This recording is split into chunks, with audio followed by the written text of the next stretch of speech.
नमस्कार, स्वागत है आपका जेजेबी न्यूज में। मैं चंद्रशेखर विश्वकर्मा।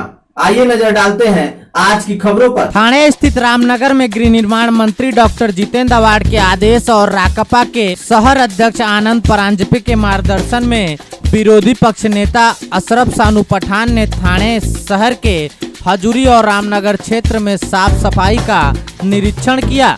इस निरीक्षण में उन्होंने यह देखा कि नालों की स्थिति बहुत ही खराब है। विशेष रूप से 2017 में अजय जयल सिंह अठवाल जिस रामनगर के नाले में बह गया था और उसका 103 महीने बाद उरण में मिला था, ऐसे नालों का भी ठीक से निर्माण नहीं किया गया है। क्या महानगर पालिका किसी बड़े हादसे का फिर इंतजार कर रही है?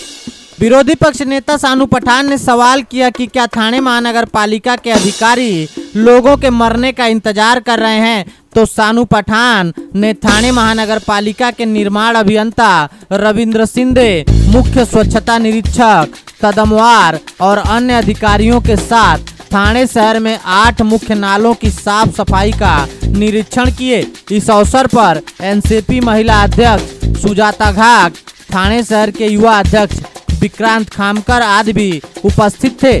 बता दें कि पिछले हफ्ते सानू पठान ने ठाणे शहर में 8 नालों का निरीक्षण किया था। उसके बाद ठाणे मनपा प्रशासन ने नालों की सफाई शुरू कर दी है। वास्तव में सानू पठान इस बात से नाराज हैं कि काम अब शुरू हो गया। हालांकि यह मई के दूसरे सप्ताह में पूरा होने की उम्मीद थी।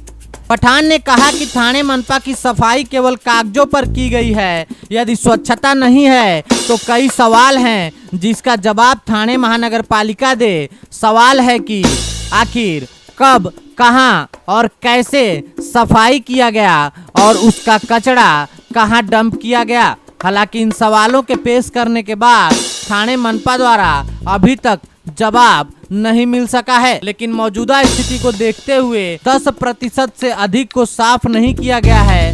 मई का दूसरा सप्ताह बीत चुका है। बारिश होने के बावजूद साफ सफाई न होने की जिम्मेदारी किसकी है? तो वहीं पठान ने आरोप लगाते हुए कहा कि ठेकेदारों को ठेका प्रशासन देकर खुद को सफेद कर रहा है, क्योंकि प्रशासन और ठेकेदारों का प्रतिशत तय है, इसलिए सिर्फ कागजों पर सफाई दिखाई जाती है और हकीकत में कुछ और होता है।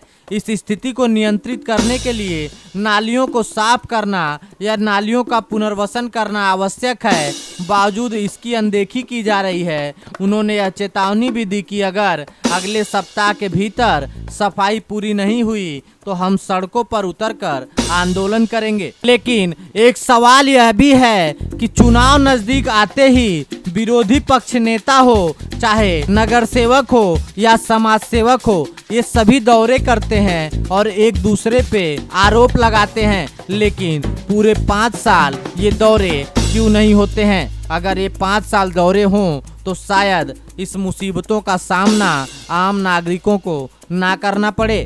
देखना यह दिलचस्प होगा कि क्या ठाणे महानगर पालिका एक सप्ताह के भीतर इन सभी नालों की सफाई करती है या फिर कोई बहाना देकर इस पर भी टाल मटोल करती है। रामनगर के परिसर के लोगों की शिकायत है कि वहाँ पे मशीनरी से नाला आगे साफ किया जा रहा है, लेकिन जहाँ मैन पावर है वहाँ अभी तक काम शुरू नहीं किया गया। और हमारे पास बारिश के लिए सिर्फ और सिर्फ 20 दिन है।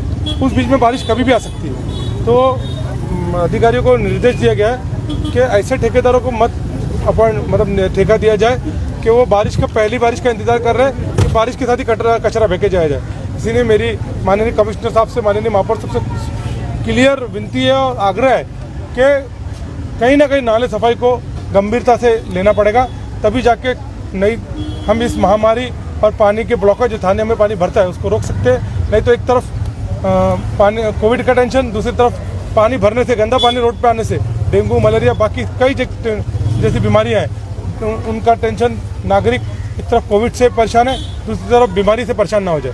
पर आने के बाद मालूम पड़ा कि 8 साल से ये रोड को बनाया नहीं गया है। नागरिक की ऐसी शिकायत है।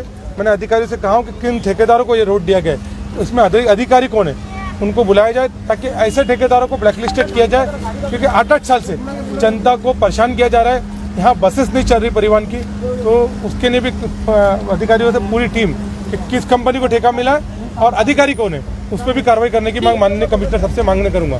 इस नाले के अंदर अजय नाम का लड़का 2017 में बहा था, इसीलिए दोबारा ऐसी घटना ना हो। ऐसे मेरी प्रशासन से स्पष्ट मांगनी है कि सफाई तो ठीक है, लेकिन नाले दुरुस्ती करना, नाले नए बनाने की सख्त से सख्त महापालिका को ज़रूरत है। हम ऐसे आँख बंद करके, जैसे बिल्ली बैठ दूध पीते टाइम सोचती है कोई नहीं दिख रहा, ऐसे हम आँख बंद करके नहीं बैठ सकते। हमें थाने महानगर पालिका के क्षेत्र के जितने भी नाले खराब हो चुके, टूट चुके, उन्हें दोबारा बनाना चाहिए।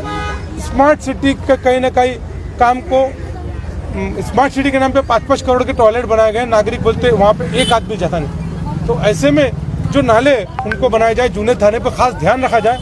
नए थाने को बनाने के साथ साथ जूने थाने को भूना ना जाए, मेरी ऐसे ही प्रशासन को आग्रह है। और इसलिए मैं कमिश्नर साहब को इसके लिए पत्र दूंगा, माननीय महापौर को दूंगा, माननीय पालक मंत्री साहब को भी दूंगा और माननीय जितेंद्र अवार्ड जी को भी दूंगा। ये है NP न्यूज नेटवर्क और आप देख रहे हैं JJV न्यूज, सिर्फ खबर नहीं, सच्चाई का आईना।